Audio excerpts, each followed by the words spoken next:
the other tzaras is, all of a sudden we have the parasha of tzarat habayit. And when the Torah describes tzarat habayit, it describes a few other strange things. One is, unlike, for example, tzarat habeged, where once basically there's a process at which point you may have to then dispose or get rid of the beged. In tzarat habayit, we have a particular directive of tzivah kohen ufinu et habayit. They take all of the kelim, all of the vessels, out of the home, very clearly to save the money, the belongings of the afflicted. And this is very clearly an economic tzarat of sorts. And in fact, the Gemara, which I'll read to you for a second, brings down a memra in the name of Rav Shmuel Bar Nachmani, and it says the following: Al shiv'ad dvarim nigaim ba'in.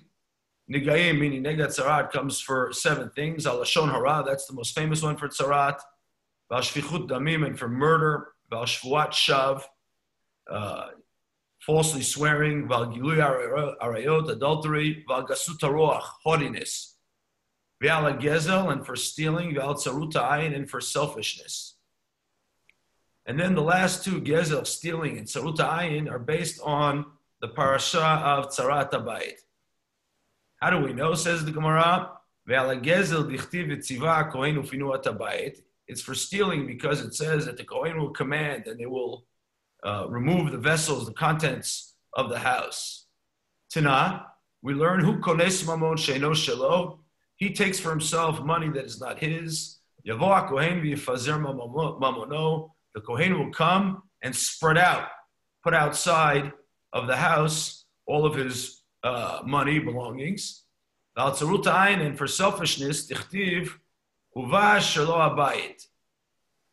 He who the house belongs to will come, v'yigid la kohen lemor kinega nerali babayit, that he will tell the kohen, the priest, I saw something that looks like a nega, like tzarat on my house.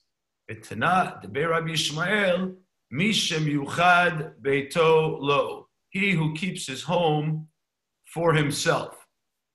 And the Gemara continues that Rava says, lo lamali. Why does it say for himself? Mishim yached beito lo, he who keeps his house for himself. She'eno rotze la'ash'il kelav, he does not want to lend out his vessels. Ve'omer she'elo, when he says, I have none of this. I have no things, no belongings. HaKadosh Baruch Hu mifarsemo keshe mifaned beito. God makes him famous. God exposes him. Or as Justice Brandeis said, sun is the best disinfectant. You take all of the vessels out of the house, and God exposes his selfishness, saying, hey, here are all of this man's belongings. Tzarat in general is a nega that comes on ben adam l'chavero. Tzarat habayit in particular is a nega that comes for selfishness and for thievery. In the famous quote, which we're all using a lot now, that my house is my castle, the Torah did not really appreciate that point of view, that my house is my castle and my protection. It wanted your home to be opening. I'll simply point out quickly before moving on to talk about the economy, that these words, v'tzivah kohen ufinu et habayit, are pretty unique. The word pinu, that the Kohen came and he commanded that the house be removed with all its vessels, is used one other time in the Torah, and it's used by Lavan. And I have cleared out my house and there's room for your camels, is what he says to Eved Abraham, the slave of Abraham, when he comes to find a wife for Yitzchak. Right? Betuel and Lavan invite him in, and this is the measure of hachnasat orchim, of sharing what we have, the contents of our home and our home itself with other people, which is the hallmark, of course, of the Jewish people, and what I was hoping to experience when I came to New Rochelle. And this has been taken away from us in these last days, but this this notion of the importance in Eretz Yisrael, Tzarat Habayit uniquely afflicts homes in Eretz Yisrael. It starts Vayaki Tavo El Eretz Canaan, the parasha. When you come to the land of Canaan, you must share your things. You must share your home. You must invite people into your home. If not, the Torah says the Kohen will expose you, and expose that you didn't even have the midah of Betuel and Lavan, the midah that we all strive to, that the Bayit of Abraham, the house and home of Abraham, aspired to, of Hachnasat Orchim, that is really the hallmark of our people, the hallmark of the Jewish people. What I want to suggest to start with is that this is not just the hallmark of the Jewish people, but this is the basis for an economic system that belonged in the newly conquered Eretz Yisrael. As Am Yisrael was coming in to conquer Eretz Yisrael, Vayaki Tavo El Eretz Canaan, the words are always used to describe the conquest. So too, they needed to set a new system of values, one that was not predicated on theft, one that was predicated on sharing, one that was predicated on inviting people into your home. And with that, I want to launch into, at Daniel's request, a discussion of the Israeli economy. But I actually want to start with the times that we're going through, with these COVID times. And we're living through odd times. We're all in homes that have become our castles. But at the same time, we're getting an interesting glimpse into the future. I have described this time in various ways. I want to tell you what I told some friends of mine in Israel on Friday or Thursday, which is you see a lot of people off-road in Israel. In fact, Waze, for those of you who don't know, was created originally by people trying to mark off-road tracks for cars. And you often see people take their cars off-road in Israel, and then they can get stuck in the mud. And then everyone jumps out of the car. You see Chayalim pull up and try to drag the car out of the mud.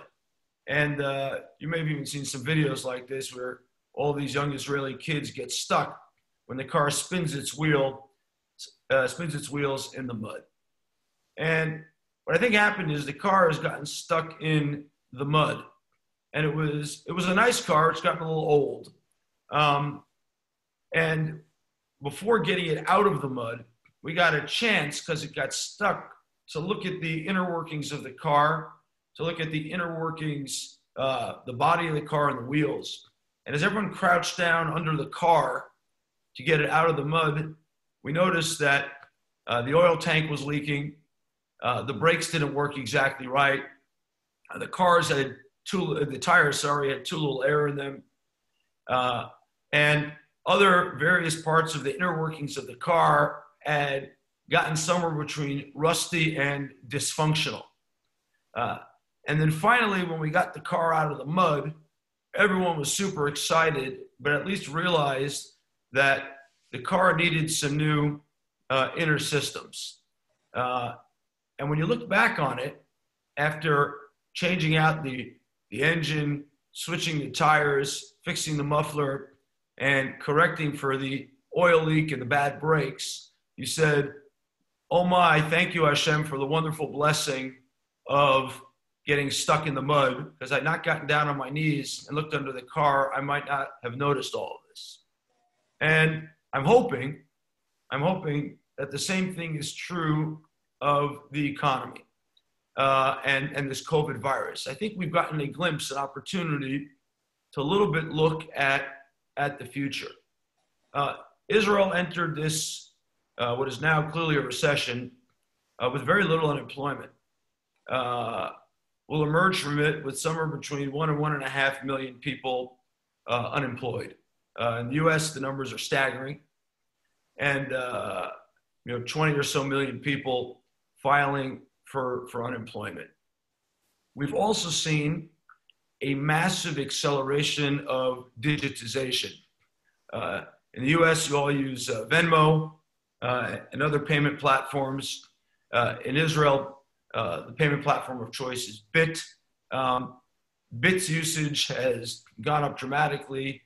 80 and 90-year-olds are using Bit. These are people who were not as familiar with technology. People here are using Wolt, the local equivalent of DoorDash or Instacart, all the various delivery services in the US. E-commerce, whether it's from Amazon or Target, which has exploded and here has accelerated dramatically. And in general, we are getting a glimpse into an automated and highly digitized future. We're getting a glimpse into large swaths of the economy that have been decimated by people being stuck at home. And even if we're not stuck at home, and I'm not a believer in many of these doomsday scenarios that we'll all be at home for forever, I think if you look at other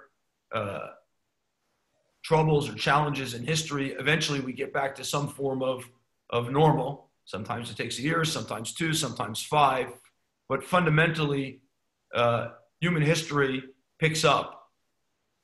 But we do get a push forward, and a significant push forward. And in the digital age in which we live, we're getting a significant push forward. We've also become aware that we're all in this together. What does that mean? Israel was infected by a bunch of Korean tourists originally. We're all getting on planes and traveling the world, and the world has become much smaller. We have not figured out yet, though, how to manage this now smaller world. And it probably turns out that erecting walls or putting up fences doesn't stop the travel of an unseen virus, and not the enemy anybody thought they were contending with. And when fighting this virus, which turns out probably to afflict young people as well, we've discovered that the generations are in this together as well, not just countries. Now, the natural instinct we all have is to shrink back to our national and personal selves. My home is my castle. And, but it requires a rethinking of large parts of the economy. And I want to dwell for a second, as I promised Daniel I would, on the history, what I call the 5-minute history of the Israeli economy, because it's highly relevant to this, and particularly now the technological economy that I found myself investing in for the last 25 years. So the brief version, I think, of the Israeli economy goes something like this. The original Chalutzim came to Israel and started in agriculture. Along came the UN. You'll excuse the politically incorrect comment, which knew about as much then as it knows now, and said that we have enough water between the Jordan River and the Mediterranean Sea. Depending on your version of the events, there's enough water to feed somewhere between 600,000 people and 2 million people. I'll already point out that there's some 11 million people living between the Jordan River and the Mediterranean, which shows that technology solves lots of problems and shows that the UN predictions are not particularly good. The next thing is come along the early Israelis and say, oh, what a great idea. Let's export the water we don't have.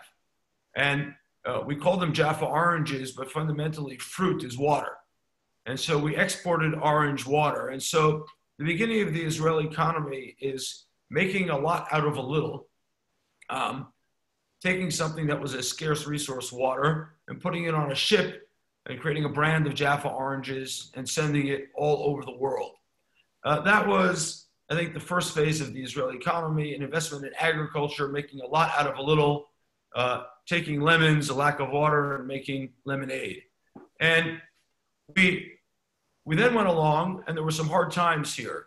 It was called here the Tqufat HaTzena, which means when food had to be rationed. And everyone was kind of in this together.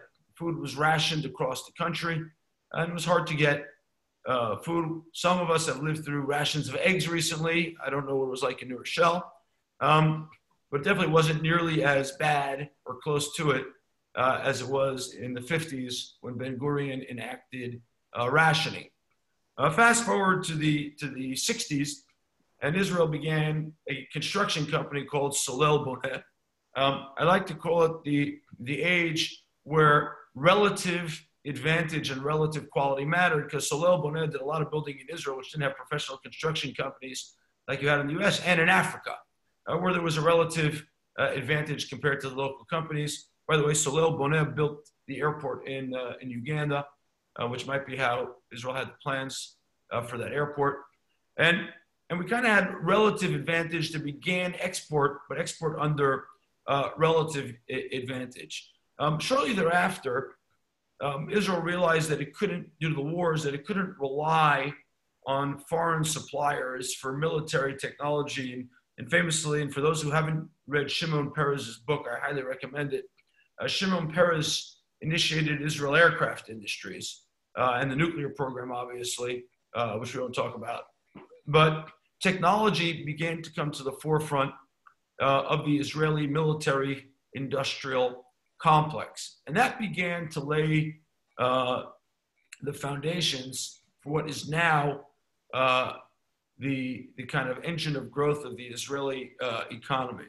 And it was this ability to one, be self-sufficient on critical parts of the economy and critical parts of our safety that really began to drive this economy forward. There was an overstep of that in the mid to late 80s, which actually created the tech economy we have today, which was the Lavi fighter jet. The idea that Israel would build its own fighter jet. It turned out to be a really lousy product idea. The fighter jet, the Lavi fighter jet, never came into being, but it was a wonderful test and a wonderful step forward for the Israeli economy, because when the project failed, thousands of engineers spilled out into unemployment in the streets, and they became the foundation for what is now Israel's tech economy, which has been branded by Saul Singer and Dan Senor as Startup Nation. And I want to dwell for a second on the evolution of that, because it's remarkably similar to what I described before about agriculture.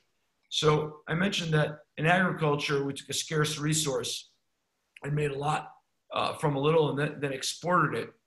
The early days of the Israeli tech economy looked a little something like this. You may or may not recall, but what we're using right now, and I don't mean the video, but the voice over internet was actually invented by an Israeli company called Vocaltech. I see Elon Slasky here, he definitely remembers that. An Israeli company called Vocaltech, which was at the forefront of voice over IP, being able to communicate voice, which at the time was heavy data, over a very, very thin modem, a very thin network, which was the internet. And its basis was, by the way, in the military. And early on also, what we can do on this now video chat is we can chat with text. And the early purveyor of messaging was an Israeli company called ICQ, later bought by AOL. Thereafter, the first photo sharing company, which now sounds quite quaint, photo sharing as we're all on video together, but it used to be that we had cameras with negatives, not digital cameras or phone to take pictures, or iPhones with 3 cameras on them. By the way, those cameras are large part developed in Israel today.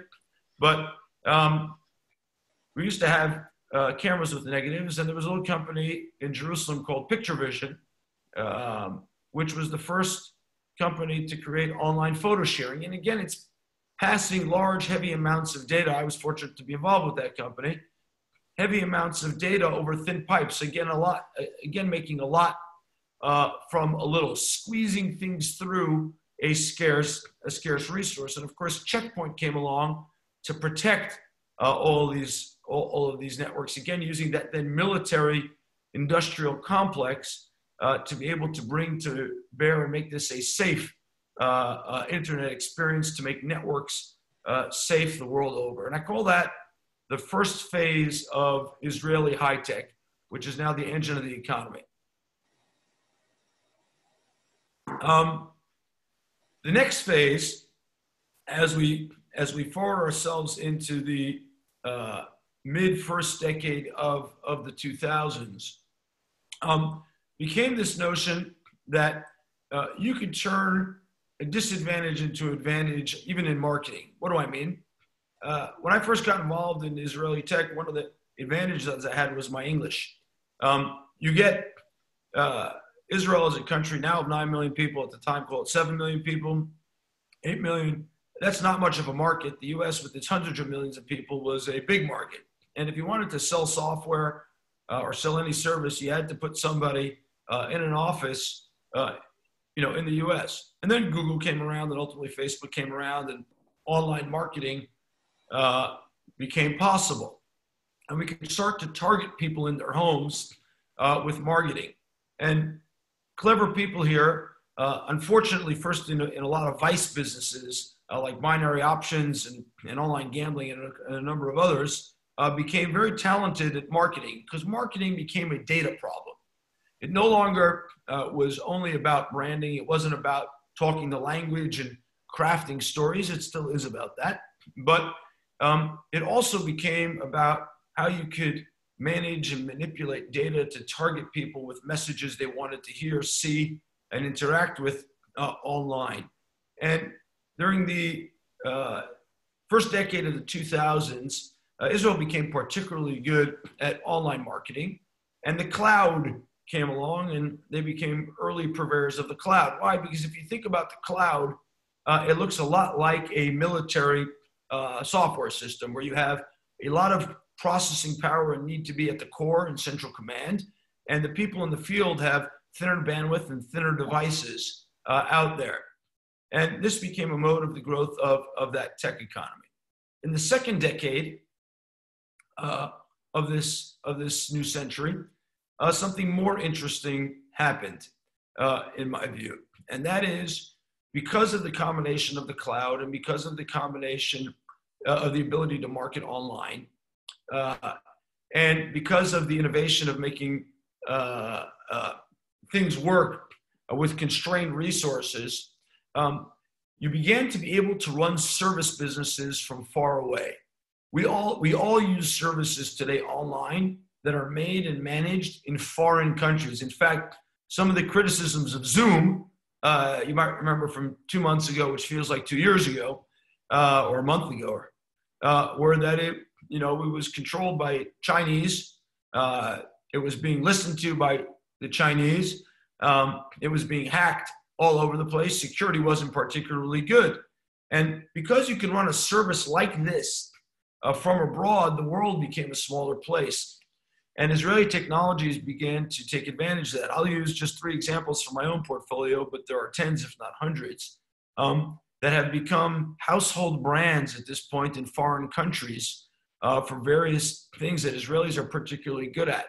And one thing I'll also point out is, because it comes out of the military-industrial complex, and because I said getting a lot out of a little was valuable, things like security, anti-fraud technology, which comes out of security and data manipulation technologies, as well as image processing, which is a big need in the military. Most of you have probably heard of 8200. Few of you, I assume, have heard of the unit called 9900, which is the image processing unit. I'll leave it to your own imagination to understand what they do. It's the image processing unit of the Israeli military. And so you have services which some of you may have heard of that have become household names. If you get into an Uber in New York, which we've done a lot less of recently, one of our companies called Nexar is the company that powers the dash cams that you see in almost all the Ubers in New York. And they now have the largest map, sensor and visual map of all roads in the United States. Prior to COVID, they were seeing about 60% of all roads in the United States every day. And that data, which you can now process in real time and prevent car accidents, but also in the cloud and help people like Google Maps and Apple Maps and cities in this. Just for example, Las Vegas is using Nexar to track people out in the street right now to make sure they're sheltering at home. This has become, it's run from Israel, it's run from Tel Aviv. You walk into the office in Tel Aviv and there are maps of every city in the world all on the wall there. And you can run this service now from Tel Aviv and nobody knows you have an accent. I'm very fond of telling the story. In the early days of the internet, in the mid-90s, there was a famous cartoon in the New Yorker about a dog sitting behind the computer saying, on the internet, nobody knows you're a dog. And on the internet, nobody knows you have an accent. It's true too. And you're kind of more easily able to market to people in foreign countries. Second company some of you may be familiar with is a company called Lemonade. So Lemonade, I talked about making lemons out of lemonade, making a lot out of a little. That was the context they used. It was actually a company where we were fortunate to be the early investors. It's the fastest growing insurance company in the world. Interestingly, it was started in Tel Aviv. It has offices in New York and in Scottsdale, Arizona, and now in Amsterdam as well. And it's the fastest growing insurance company in the United States and in the world right now, selling P&C insurance. I'm certain we have customers in New Rochelle as well. I hope some of you are customers as well, started by a guy named Daniel Schreiber and Shai Winiger. And this service is fundamentally run from Tel Aviv. Historically, for those of you in the insurance business, you'll know that if you didn't have an office or a local broker, good luck. Some broker put out a shingle and you had Nationwide Insurance and State Farm Insurance and Allstate Insurance. And it was a very local business. Lemonade has no brokers. They use bots instead. There's an app on a phone. You go on the app and in 90 seconds, you can have insurance for your home or your apartment if you qualify. And that digitization is run from Tel Aviv. But the other thing is, and this is what I was talking about before, we've all been accelerated in this process. Digitally native systems behave very differently than analog systems of the last 100 and 200 years. Lemonade has, as I said, no brokers, only bots. It makes insurance brokers on some level superfluous. It decimates entire categories of employment. Moreover, the digitization of this technology creates ever more data with which you can underwrite your potential losses. You can underwrite your risks with ever growing precision. If a broker typically collects between 10 and 20 data points, a digitally native app collects hundreds and then over time thousands in order to underwrite risk. If you think about some of the questions that have come up in the last few weeks around surveillance technologies, well, I have news for everybody. You're all being under surveillance all the time by Google, Apple, Facebook, Zoom, and perhaps Lemonade and others. And the more enlightened companies protect your privacy. Some other or only use it for their specific use. Some others are abusive of it. And this too, I think, has come to the forefront during our time. A third company I'll highlight because I think it's highly relevant to the time we're at is we're fortunate to be investors with Yonatan Adiri and his people at Healthy.io. Now, please God, soon you'll see it in the US, but this has exploded in Israel and the UK and in the Netherlands. And what Healthy.io does, it's a remote health company, which has helped all of us, not Healthy.io, I mean remote health, digital health during these times. But digital health and remote health is accelerating right before our eyes. So what Healthy.io does is enables you, has a few applications. The first one is enables you to do a urine test at home. You get a kit at home with a stick and a cup. You test your urine in the cup, you take a picture of the stick with your cell phone, and you have the results on your phone, and the prescription can be in your house in hours. This is what's going on in the UK now. And in Israel and the UK, where they had been approved prior to COVID, it's exploded because women with UTIs, pregnant women, and kidney patients don't want to turn up in hospitals right now. It's not a good place for them. So everybody, the national health system in the UK, the Israeli HMOs, and anyone who can is moving to as much remote diagnostics as possible. And being on the cell phone is helpful for that. This company's second product, which is interesting, is wound diagnostics using the cell phone. State-of-the-art wound care up until now was you took a paper ruler and measured people's wounds. And then the nurse would tell you, is it yellow, is it pussy? And this uses the cell phone's camera to do this. And if I go back to what I started with, which is this company Picture Vision, that started in photo sharing where you had negatives and cameras. Today, the most powerful imaging devices and those developing quickly are on the cell phone, the smartphone. Our CEO jokingly called it Kardashian economics. If you want it for a selfie, you can use it for medical uses as well after approved by the FDA and others. And so what you have is an acceleration of the use of this. So now people with wounds are not going to see nurses anymore. They're taking pictures at home in the UK and just letting the cell phone diagnose it. And this is changing altogether the nature of healthcare. And this virus has accelerated all of these trends, whether it's using financial services such as Venmo or Bit, so we send money around, whether it's buying insurance without having to meet a broker face-to-face and put on a mask, just doing it on your phone, whether it's looking at images of the roads without having to send out teams, and whether it's doing medical care remotely over the cell phone.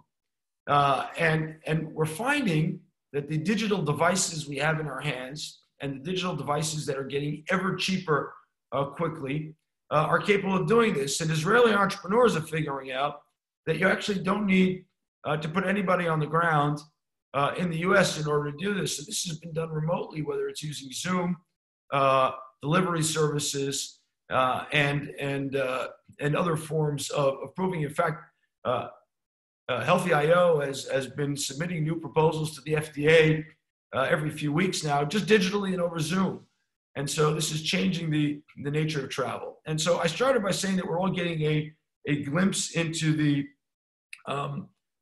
future very quickly right now, because digitization is going to upend entire categories of employment. And digitization is going to upend institutions that we thought were very long lasting. Things from insurance companies to banks to certain ways we do medical care. And a lot of this will be done digitally, remotely, and will be done better digitally and remotely. And this is both a challenge and an opportunity.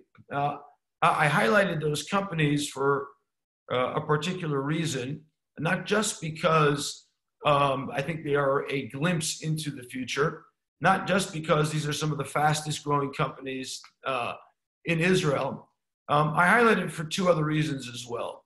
One is technology-driven economies are becoming the engine of growth for the future of humanity.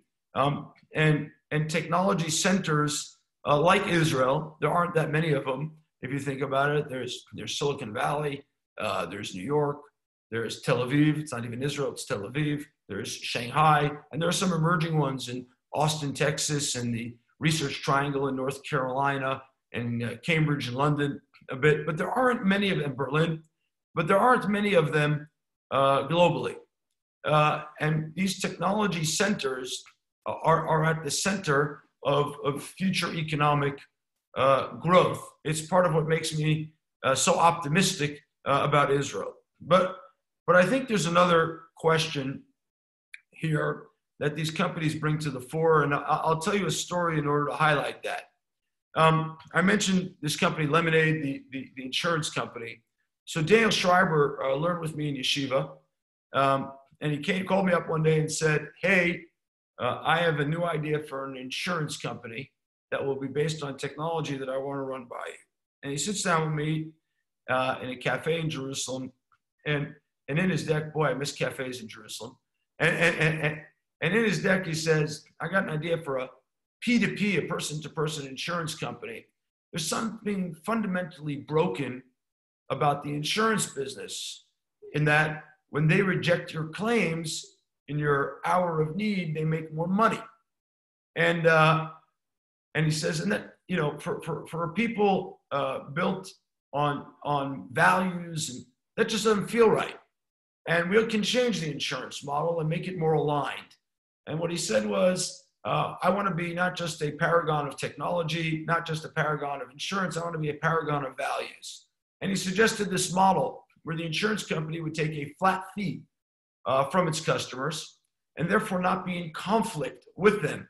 Dan Ariely has famously said, and he's now our chief behavioral officer at Lemonade, he's famously said, if you wanted to create an industry that would create a lack of trust and bring out the worst in human beings, it would look like the insurance business today.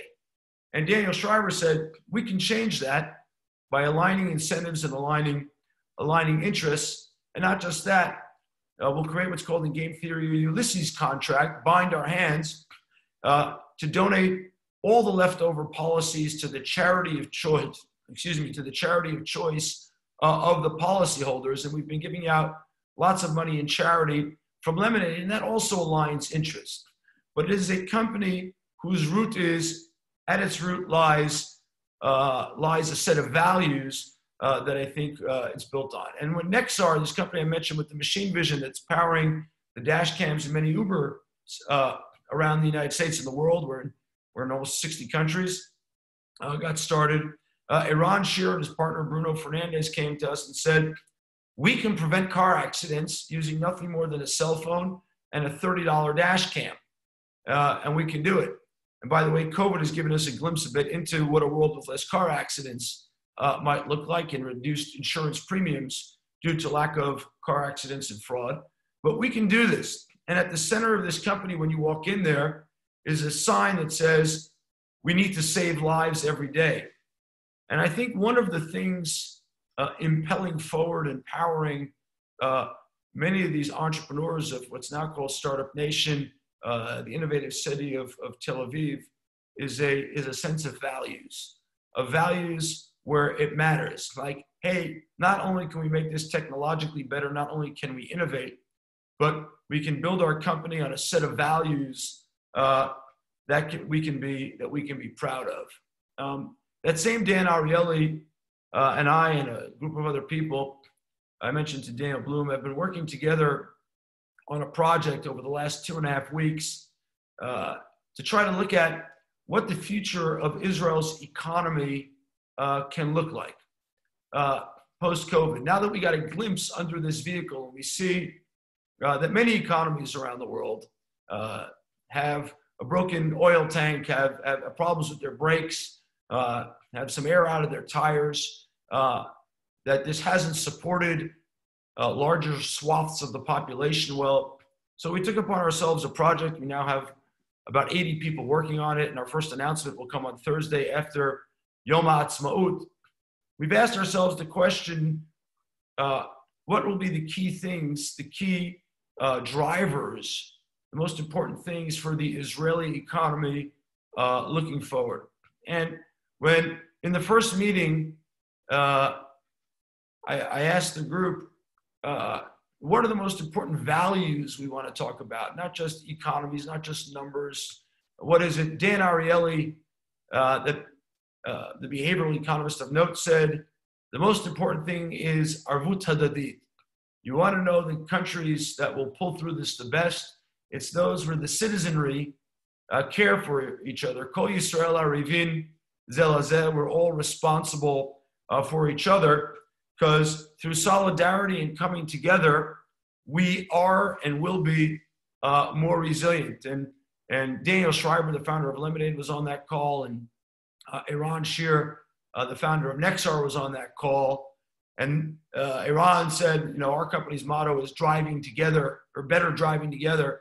And Lemonade's doesn't have a motto, is all about how we take care of each other through purchasing insurance. And I think it's these companies and societies that will be built on values, that their economies will be built on values that will pull through this best as we accelerate the digitization, as we accelerate e-commerce, as we accelerate financial services, as we accelerate home health care, which is becoming more and more necessary, and digital health care as that comes forward. And it actually, in this time of extreme pain, for what it's worth, I think the term social distancing is a bad one. We should call it physical distancing. I think I'm not the first person to say it. I think I've read that somewhere.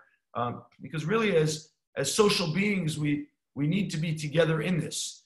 But it's a chance as we're all at home, to rethink values and rethink the economy. We can rethink the dichotomy. I talk about this a lot in the book I published on Bereshit, which is only in Hebrew, which is we can rethink the roles of nonprofits and for-profits. There's no reason that the world of values should exist solely in the nonprofit world, so to speak, and in the for-profit world, we talk only about contracts and numbers. There is something of a coming together, I think, that is now being accelerated as well by COVID of values and business. In an era of digitization, and as I said, perhaps dramatic, sweeping changes in industry driven by technology, changes in employment driven by technology, it is critical that we bring a focus to values. Innovation is going to accelerate. It has been accelerating for decades, and this virus will accelerate it more. A friend of mine who is a very successful stock market investor in Boston, at the beginning of this says, you don't need to be a genius to see that Amazon will accelerate and large parts of physical retail, which employs so many people in many jobs today, will suffer. And Amazon, in fact, has hired 100,000 people, or is hiring 100,000 people. And physical retail, which impacts commercial real estate and other areas, is suffering. There is a shift underfoot. But we have a chance to rethink these values as we go through this virus. I started saying that this is my Rebbe Reb Lichtenstein's yard site, and I want to tell you a story that happened also when I was in yeshiva and left a lasting impression on me as well. I was in my first year in yeshiva, and all I wanted to do was figure out how to have a relationship with Rav Aaron Lichtenstein. Now, Rav Amnon Bazak, who's now a Rebbe in the Gush, wrote on Thursday or Friday saying, I don't know anybody whose heart didn't skip a beat when they went over to talk to Rav Aaron. It was definitely true for me, I can say that. But those were the days of quaint double cassette recorders. You probably remember them. You put one cassette in one that probably had the music you liked, of a tape you borrowed from a friend, and the other had a blank cassette in it. And you would create a mixtape from the cassette of bought music on one to the cassette of borrowed music on the other. And I went over to Rav Lichtenstein and asked him if he thought that was okay. I was candidly looking just for something to talk to him about. And he picked his head up from his Gemara, sitting at his place in the front of the base medrash, for those of you who have been to the Gush. And he said to me, if you bought a tape, you own it, you made a kinyan on it, you possess it, they can't tell you what to do with it anymore. It's yours or whoever bought it, but you're not going to get a medal for Kiddushim to you. You're not going to get a medal for being holy. And I sat there for a second, understood what he was talking about. He was referring to the famous Ramban on next week's Parsha, where the Ramban says, what does Kiddushim to you mean? Shelo tieh naval b'rshut Torah. Don't be a scoundrel with the permission of the Torah. Don't be a scoundrel and say, by the letter of the law, I'm doing the right thing. And that left a huge impression on me at this point of tension sometimes between law, ethics, and morals. And life is full of a lot of grays, and in real time things are hard, and sometimes we don't get them right. But I think that striving, that aspiration to put ethics and morals at the heart, the notion of Kiddushim to you, next week's Parsha, I think it's next week that we have a double Parsha. Kind of lost track since we're not in shul. But that notion of putting ethics and morals at the heart of innovation, putting it at the heart of our business dealings, putting it at the heart of what I hope will be the future of Israeli economy, is something I hope we'll take away from this time where we've all had maybe more time to think about this. And as we've started planning for growth, that's what this document is about. That's what we're calling the action tank rather than think tank is about. What we want to put in place is long-term structural values changes as we go through long-term and now accelerated structural economic change in the Israeli economy, and I think the global economy. We want to restore the opening of the document, which we're working on. It sits in front of me. Is called Brit Emun L'Dorot, a covenant of trust for the generations. It's one where we're trying to put at the forefront dreams. What can we dream together? How do we do things together and care one for the other as the economy has gone through an accelerated change and will go through an accelerated change? As we've looked into a future where millions and tens of millions of people in the United States have become unemployed all of a sudden because of a virus, but which is a foreteller of structural economic change, of digitization, which will rip through large swaths of the economy. On some level, through the tragedy of this virus, and it is undoubtedly a tragedy, I hope that Hashem has also given us a present in some way. I really, really hope and pray that in every challenge that we go through, there is a beacon of hope here. There is a reason to take stock. There is a reason to reflect on the values, a reason to reflect on how we can help other people and how we can be in this together, and how we can be a part of this together, how we can look out for our fellow, as is also in that parsha of Avdil Recha Kamocha, to help them through these times of economic hardship and potentially the coming wave of digitization. And I hope for us here in Israel, this is also an opportunity to build a values-based innovation economy, which I think is already underway. I've gotten asked a lot over the last 3 or 4 years what I think separates the Tel Aviv innovation economy from the Silicon Valley one. And I actually think it's this notion of values. The entrepreneurs that I find coming to us care a lot about the values of their companies and what they put first. And I'll finish with a story about another entrepreneur. His name is Yuval Samit, whose product and service have come into a pressing need during this time. Yuval came to me probably 3 years ago and said, you may not know this about me. He had been a successful entrepreneur. His company was bought by a Swedish company. And he moved to Stockholm for 3 years and came back to Israel and said, you may not know this about me, but I grew up poor in the shuk of Petach Tikva.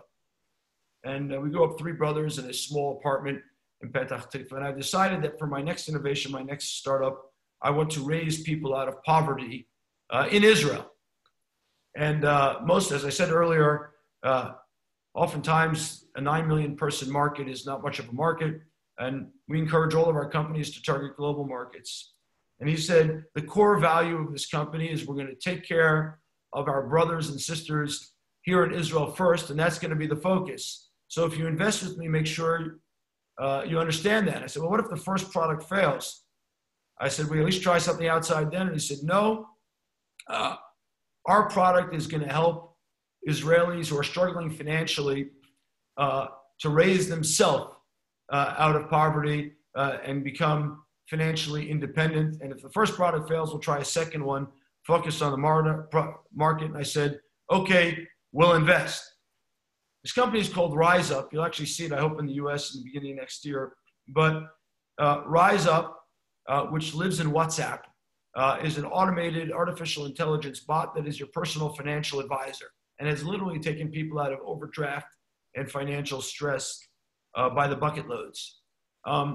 And as people began to become laid off because of COVID, this company's growth has accelerated, unfortunately, at times. And we looked at each other in hard times. We looked at each other and did a board meeting. We said, we ought to make this free. We should make it free. It's a paid product. And we ought to make it free. And because in hard times, that's what we should do. And he put this not just to the board, but to a company vote. And I think a moment of extraordinary pride for this company was that even though it was a time you could make more money, the company decided that its values would go first. and I'm certain we'll make that money up in the long term. And I think that's another part of the change we're going through. We need to start thinking much more longer term. If we want to build a covenant among our people, a covenant among the people in the world, because we're all in this together, Israel and the Jewish people need to become a beacon of light for long-term thinking, for brotherhood, for helping people in their times of stress, and hope and pray and believe that over the long term, this is also good investment strategy. This is also good economics. I know I believe it does. It's not always easy in real time. We all make mistakes, but still, I think these things, as Rav Lichtenstein said, should be at the baseline of the way we think about our economic endeavors and not just our Torah learning endeavors. And with that, I want to wish everyone who might be afflicted by COVID a speedy recovery and a long life and much health. That is, of course, the most important thing. I want to wish us all across the ocean that as one people, we build a Brit Emun. We build a covenant of trust, a covenant based on shared values.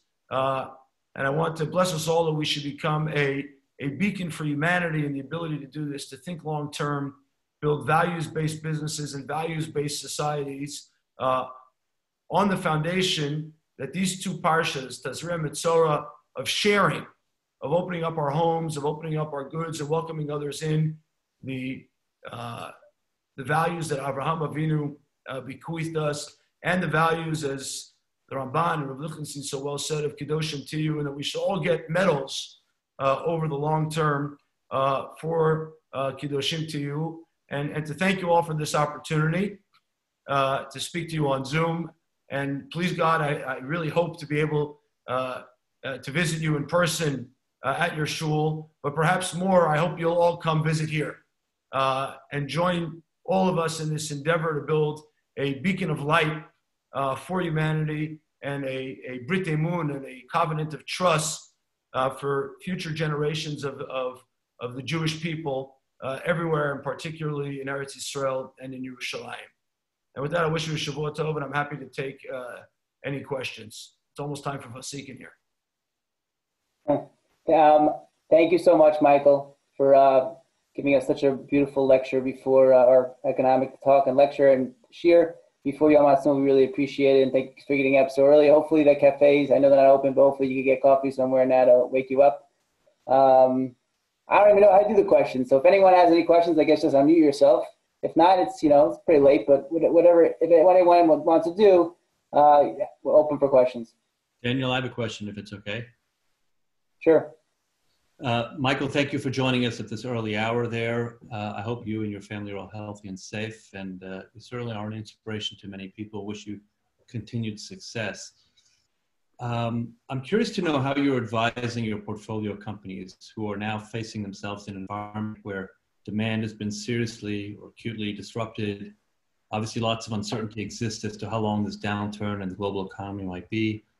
And of course, where access to capital has become more challenging. What advice are you giving them in managing in this downturn as it pertains to managing their employees and their investments in their business? And how long do you personally think the situation continues until some sense of normalcy returns? I'm not sure who asked the question because I can't see. That was Elon Flasky. No, hey, Elon. The way I look at this whole thing is that it's just a period of uncertainty. And I think, in fact, part of the problem is people look at this as risk.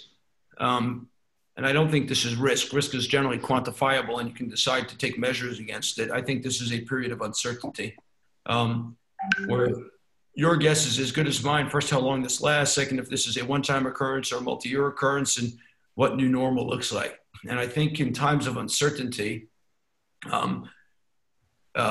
you don't use typical risk management techniques.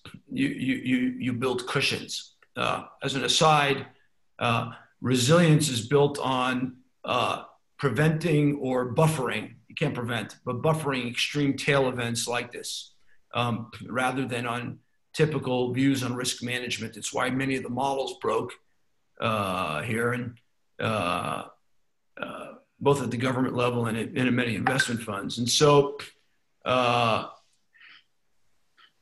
way I look at this is uncertainty, and the farthest out I can think about uncertainty is 2 years. So we told all our companies to make sure they have cash for 2 years, and different companies did different things. Some, unfortunately, well, a large percentage of them, we've been very, very paranoid. Our investors have thought we've been nuts. Our annual letters for the last bunch of years have said we are very paranoid. We thought a downturn was coming, so we've been hoarding cash in our companies for a while. And a large percentage of them have more than 2 years of cash. Those that don't did one of two things. They either, well, first of all their travel expenses went to zero. Let's start like that, which is generally a big component of every budget here. But the number one cost of startup companies is people. So some of them laid off folks.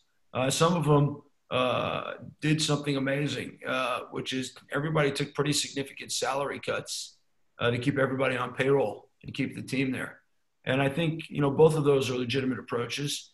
And some work for some work for others. But sometimes you got to take very painful decisions in order to save the body, save the company, and keep it going forward. And that's been some of it. And a couple of them, by the way, we have one in the travel business that was the fastest growing company in our portfolio. It obviously went to zero revenues almost overnight. It actually still has, I keep joking that there must be some Israelis traveling by backpack somewhere because it has like $9,000 of monthly revenue, down from a very, very, very significant multiple of that. But, that's been a painful one. Can I ask a question? This is Michael Raskus. Thank you very Michael. much for your presentation. And I appreciate all the thoughts about the high tech and the digital era. But the Israeli economy also still has a significant reliance on tourism. And any thoughts on how they're going to weather that storm? So we just finished writing the paper on this. It finished up Friday afternoon for this thing we're going to launch on Thursday. So just to put it in numbers, depending on how you count, somewhere between 2.8 and 4.5% of the Israeli economy is tourism. So it's significant. It's not catastrophic, but it is significant. It does employ a huge number of people. Like, depending on how you count, do you count restaurants, not count restaurants, et cetera? It's at least a couple of 100,000 people, maybe more. And so what we did is we gathered up not what I call not experts, but rather creative thinkers as to things we can do. And some people have already moved to digital tourism. I don't think that is a replacement. It is some income for people. But I think it's going to take a long time for people to go back, or enough people to go back to think about traveling right now. And the hard part about the tourism industry is many of the foundations of it have large fixed costs. You open up a hotel, you have a large fixed cost. If it's only 25% full, you're going out of business. And if you opened all the hotels in Jerusalem or Tel Aviv, and each of them was only 25% full, they're all going to go out of business. And so that's also tricky in the tourism business. And in addition to that, you've got a lot of what I would call small operators, whether they're tour guides or small zimmers or hotels or restaurants that depend on tourism, or bus operators that rely on tourism. So if they all kind of flood the market at once, they too will be in trouble. So loans and credit lines don't necessarily solve the problem. So I think there's not an easy answer for that industry. But I think the beginnings start with a couple of things. One is a digitization of large swaths of the industry which are not digitized in Israel. That's number one. Number two is making packages available such that you can kind of come to Eilat, fly into Eilat, which now is an airport, and access the whole Negev rather than just going into Eilat. That's, I think, a second thing. The third thing, and none of these are panaceas, is you're going to require some form of unbundling and cooperation. What does that mean? Many of you have been to Jerusalem. I'm making this up right now. Maybe the King David opens up and the Waldorf doesn't, and somehow they share income and employees in some way that helps everybody out so that they're not competing initially over the same dollar. Maybe the kitchen of the King David works and, you know, the rooms of the Waldorf. So, and the room, part of the rooms of the Waldorf, part of the rooms of King David, so we can keep physical distancing up while at the same time providing income. I think that's the third thing. The fourth, and I think the most important thing in this is, you're probably aware because you've all been through it, I assume, but Israel does a pretty good job at airport security. And they come from all over the world to learn how Israel does plane and airport security. And the Shabak, the National Security Service, is deeply involved in that. I think it's critical, and we've already started work on this, that Israel become a first mover and perhaps a global standard in a health standard for tourism. How you go from place to place, and you've got a health passport that enables you to kind of move seamlessly and get in. And I think the first mover in that area is going to get a lot of value. And I think given the work the Shabak has done and a lot of other technologies we have in Israel, plus the fact that we have tourists from lots of parts of the world and a lot of religious tourists, is potentially an advantage in that area. And I think one of the first things to come back, for what it's worth, is going to be business and religious tourism rather than pleasure tourism. And so I hope we can use that advantage to help. But this is going to be a long road, a long road. Hey, Michael, it's Danny Reamer. Thanks a lot. Hey, Danny. How you feeling? Feeling great. Thanks. You talked a lot about how the crisis and the recovery from the crisis could accelerate the implementation of technology in different fields. Can you talk a little bit about whether you think this is going to impact the Haredi community specifically? Is this going to open up new economic doors? Is this going to open up new educational opportunities or change the integration of the Haredi community into the broader Israeli society in some way? Yeah. So first of all, I think it already is accelerating everything. And digital technology is accelerating. People's usage is accelerating.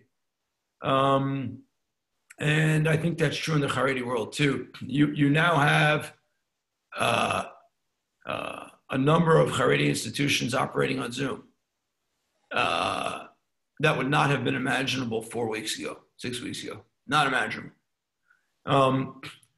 I have gotten requests, personal requests, from heads of 4 Haredi institutions to help with tablets and internet connectivity. That's pretty stunning. I think it has now become clear to them. I've had numerous conversations on this as we're preparing this document, that health services are going to be digital. This company, Healthy.io, I referred to, has had a big problem with one of the HMOs that services a lot of Haredi population because they didn't have smartphones, so they couldn't do the urine test, so the HMO didn't want the product. That's not going to persist.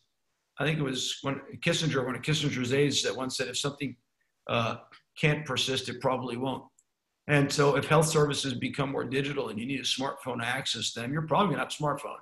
I think it's already in the left pocket of many members of Haredi society, and the kosher phone's in the right pocket. But I think that will accelerate. And so I think it will, just like everything else, there has already been a trend towards integration into Israeli society. I've been involved with an initiative with the Rabbanim in the hardcore of Litvisha Haredi society, to put advanced high-tech education into what they call year 13 and 14 of the Beis Yaakov system. And we've been working with Wix and Checkpoint and Google and Tel Aviv University on those programs to build a curriculum. And I think that will all accelerate right now. it's kind of inevitable. But you know, at the same time, unfortunately, I think because of the pictures and images and for real reasons at the beginning of this virus, when I think there were significant mistakes made by the Haredi rabbinic leadership, and we should not whitewash them. You know, there's going to be some societal suspicion to overcome right now, and I think that's a challenge. And I think one of the important things we need to do in general is be more forgiving of people in general. I think that's one of the lessons coming out of this. People make mistakes, and I think we need to reach across the aisles in this covenant of trust I was talking about, and say we're all going to be in this together, even if people make mistakes in times of stress and duress. We need to welcome them back, and we need to build this together. And I think that'll actually happen. I think we'll have some rocky roads in it because memories are still fresh from what happened here, but human memory is short, which is why we forget previous financial crashes and other things that happened in the past. Most of us think that the Gulf War is a distant memory, and I think we'll get past this, and I think this will lead to greater integration. But it's also very important to reflect the differences. I have a friend, Natanel Ellenson, who runs a mechina in the Arava, who says there are 12 tribes of Israel for a reason. We need all 12. We need that variety. We need to live with that variety. Long-winded answer. Sorry for that. Okay. Thank you, Michael. We'll let you go to sleep now about whatever you're doing that rest of the day. But thank you so much for I guess you could clap, but I don't know if you can hear anyone. But thank you so much. And we look forward to hosting you in New Rochelle. I don't know if, Michael, you want to say anything else? I just want to wish us all a lot of health and take care of families, and just, we're all in this together. And like I said, I hope to be in your shul, but even more so, I hope to host you here. And if anyone turns up in Israel for a Shabbos, a vacation, please come by. It'd be good to give a hug. Good night. Thank you so much. All right. Shavua Tov. Thank you. Shavua Tov. Thank you, Michael. Shavua Tov. Thank you.